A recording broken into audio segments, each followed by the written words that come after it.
I'm sure you know about Louisa May Alcott, the famous writer of Little Women and other novels. But you may not know about the great luminary of American Transcendentalism, the great Amos Bronson Alcott, the father of Louisa May, one of the great heroes of American Transcendentalism. He was not writing about it, he was doing it.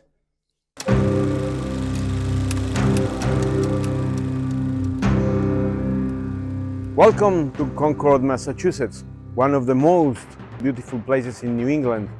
Fresh air, towering trees, and a rich history of spirituality and magic. Do you believe in magic?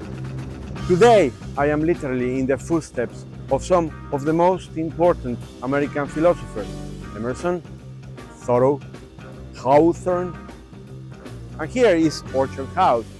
You may have seen Greta Gerwig's film on Little Women, and you may recognize the charming little house, which is where Louisa May wrote Little Women. What you may not know is that this is the house actually of her father, Amos Bronson Alcott. Bronson and his wife were a very progressive couple at the time.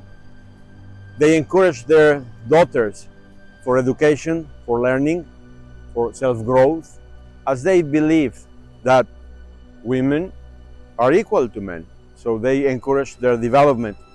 Here in the living room of this house started one of most important Amos Bronson projects, the School of Philosophy. This was a gathering of intellectuals, the most important intellectuals of the epoch, as Concord was the intellectual center of America in the 19th century. So in this house came famous people that you may know, like Emerson and Thoreau and many other people, even traveling from far away to discuss with Amos, which was deeply admired. So he was a real father figure for the whole American Transcendentalist movement. Then it grew too much, so there were many people.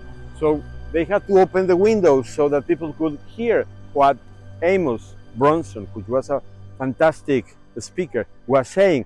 So this was so crowded that one of the attendants was so impressed, a woman.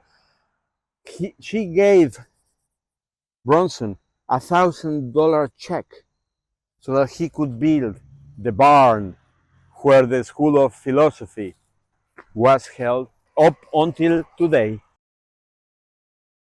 So here, Bronson and his friends debated, taught, lectured about philosophy, art, and the development of American Transcendentalism. Everything happened here. It was open to a wide variety of people. There was no discrimination. Everybody could come, women, men. Race was not an issue. Bronson, one of his main interests was education. And many of his ideas, very progressive ideas about education, were practiced and applied here in the Concord School of Philosophy, which eventually is an influence in the modern way that we talk about magic. So let's imagine one of those lectures. Hark, fellow, where are you going? Come on, tie up your horse, pull up a chair. Let me tell you a little bit about the oversoul. The oversoul stands as one of the most sublime and ennobling truths in our life. It's a higher unity, a divine principle, which transcends the fleeting experiences and individual ambitions of mortal men, offering instead a vision of a man as part of an ineffable and universal spirit. It is you, it is me, it is nature, it is everywhere. The oversoul, and that is magic. Do you believe in magic? American Transcendentalism, or New England Transcendentalism, had a big impact on the way we understand today modern magic. Transcendentalism emerged in America in the early 19th century. At its core, it was a reaction against the religion's formalism and the stratified dogma and materialism of institutions like the church and the government. Transcendentalism believed the divine could be reached not only by the church or by a text, but also the individual himself could raise to the divine. At the time, the Transcendentalists were discovering with the whole West the religions of the East and the philosophies of the East. They were deeply inspired by the Buddhist of ideas of self-transformation and idealization of the inner self as a way to attain a higher state of consciousness. And this journey of the soul, striving for a higher awareness, made its way into modern esotericism as it was there. The most well-known belief of Transcendentalism is a reverence for nature. This part of the movement inspired paintings, literature, entire artistic movements, art schools, and even laid the groundwork for modern nature-based spirituality, including certain branches of contemporary paganism and eco-spirituality.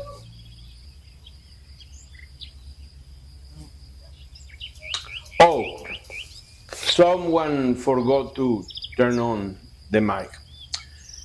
But anyway, let me tell you a story that might just warm your heart. It's the story of a farm. Although, full disclosure, it didn't do much to warm the toes of its founders during a Massachusetts winter. In 1843, Amos Bronson Alcott decided that it was time to show the world how to live with a little more soul, a little less stuff, and absolutely no root vegetables.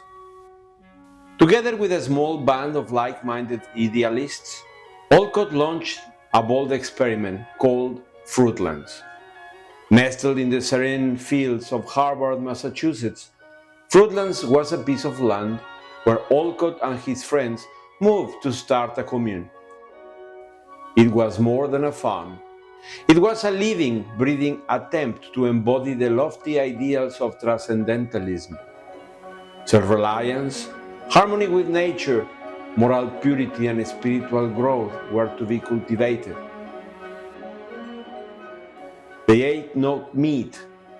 They wore no cotton because that was too complicit with slavery. They wore no wool because that was too exploitative of sheep, and avoided even onions and carrots because apparently pulling a turnip from the earth is a spiritually intrusive thing to do. Alcott and his comrade, Charles Lane, imagined a place where the mind and the soil could be equally cultivated, where philosophy wasn't just something you read, it was something you live. Quote, "Our ideas make us what we are, and we become what we contemplate."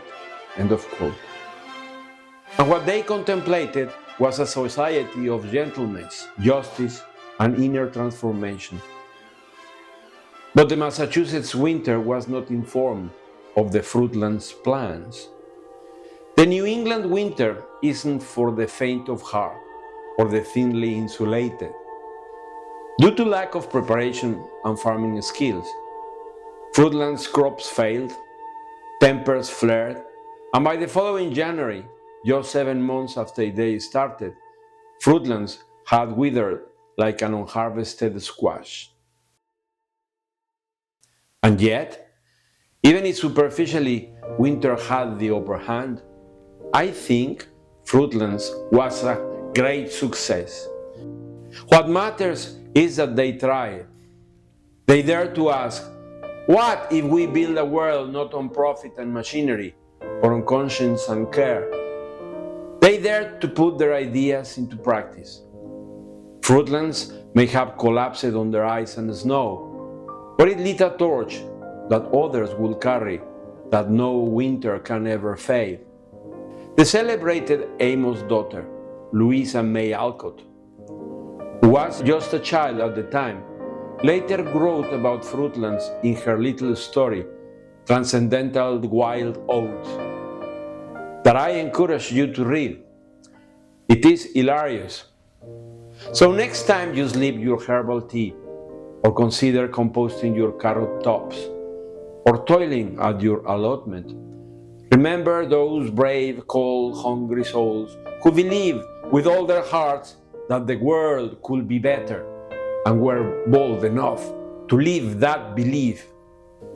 Let's be inspired by their courage. Let's follow their example. Let's dare to live our values, maybe with a little more protein and wearing warmer clothes, but with no less passion.